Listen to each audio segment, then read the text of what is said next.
Good morning दोस्तों। चलिए, reasoning के प्रश्नों को लेकर एक बार फिर से आपके सामने हाजिर है, जो आपको हर तरह के कम्पिटिटिव एग्जाम जैसे SSC GD, railway, SSC CGL, CHSL, MTS इत्यादि में मदद पहुंचाएंगे। तो ज्यादा समय को व्यर्थ नहीं करते हैं और पहला प्रश्न लेते हैं।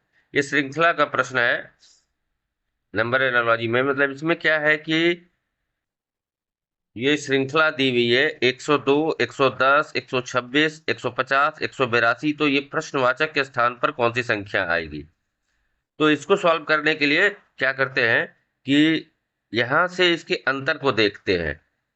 तो यहां से अगर आप अंतर को देखें तो यहां पर +8 हो रहा है।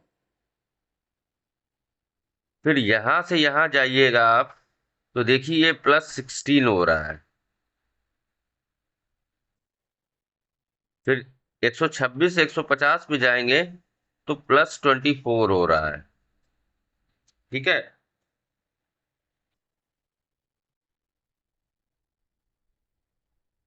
फिर यहां से 150 से 132 पर अगर आप जाते हैं तो ये +32 हो रहा है। तो ऑब्वियस है, आपको एक पैटर्न पता चल गया। तो यहां से यहां क्या आएगा? तो ये +40 हो जाएगा।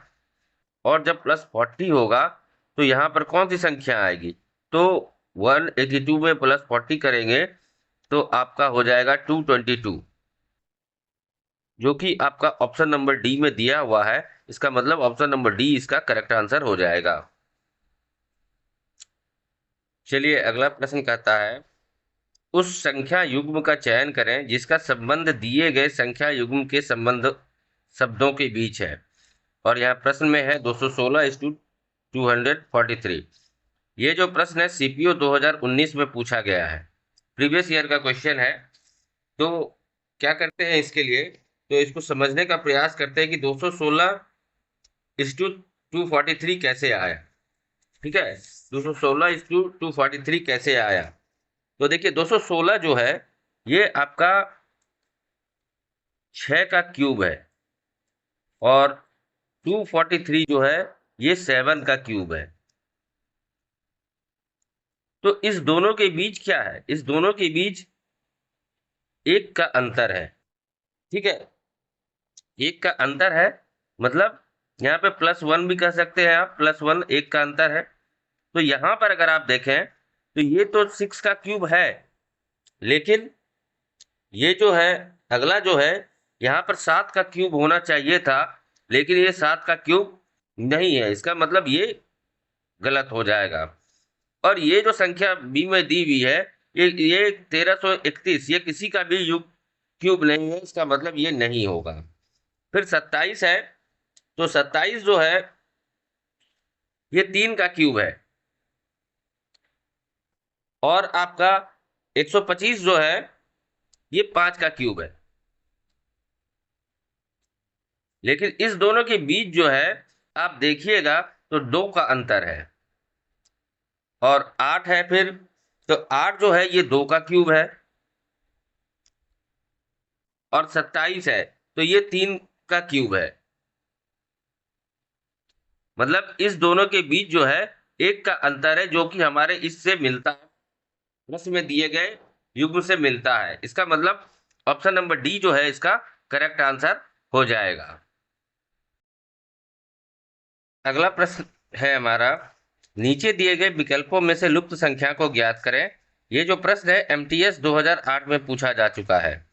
तो यहाँ पर देखिए एक बॉक्स दिया हुआ है, इसमें यहाँ पर एक प्रश्नवाचक चिन्ह है, यही आपको पता करना है। तो इसको समझने का प्रयास करते हैं। तो 7 7 और 5 दिया हुआ है, तो इसको हम आपस में 7 और 5 12 हो जाता है।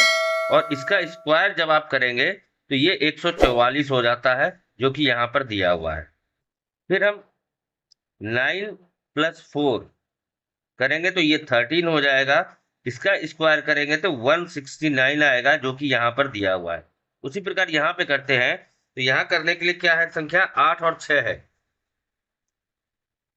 8 + 6 14 हो जाएगा। और इसका अगर आप स्क्वायर करेंगे तो ये 196 हो जाएगा, जो कि यहाँ पर दिया हुआ है। तो ऑप्शन नंबर डी इसका करेक्ट हो जाएगा। और दोस्तों, वीडियो पसंद आने पे वीडियो को लाइक जरूर करें, और जो लोग पहली बार चैनल पे आए चैनल को सब्सक्राइब अवश्य करें। चलिए, अगला जो प्रश्न है ये डाइस का पासे का प्रश्न है। इसमें बोला जा रहा है कि दो स्थिति दिखाई गई है पासे की, और आपको पांच के विपरीत की संख्या पता करना है। तो जब भी ऐसा प्रश्न आए तो आपको क्या करना है कि इसमें से कॉमन ले लेना है। तो दोनों में देखिए कॉमन जो है वो आपका 4 आ रहा है। तो कॉमन क्या आ रहा है? तो आपका 4 आ रहा है, यहाँ पर भी 4 है और यहाँ पर 4 है। फिर उसके बाद क्लॉकवाइज चल रहा है। तो जैसे पहला यहाँ पर 4 लिख लेते हैं, इसके क्लॉकवाइज जाएंगे और फिर यहाँ से ऐसे चलेंगे। तो पहला में क्या आ रहा है? 1 आ रहा है, और फिर क्या आ रहा है? तो 3 आ रहा है। फिर इसमें देखते हैं तो इसके क्लॉकवाइज चलेंगे ऐसे, और फिर ऐसे चलेंगे। तो यहाँ पर जो 4 का है तो वो क्या आ रहा है? तो आपका 2 आ रहा है, और फिर क्या आ रहा है? तो आपका 6 आ रहा है। अब एक संख्या बच जाती है जो कि 5 है, और यहाँ 4 है। तो इसके किसके विपरीत हो जाएगा? वो 4 के विपरीत हो जाएगा। तो प्रश्न में पूछा गया है कि 5 के विपरीत क्या आएगा? तो 5 के विपरीत 4 आएगा। तो यहाँ पर ऑप्शन नंबर बी जो है इसका करेक्ट आंसर हो जाएगा।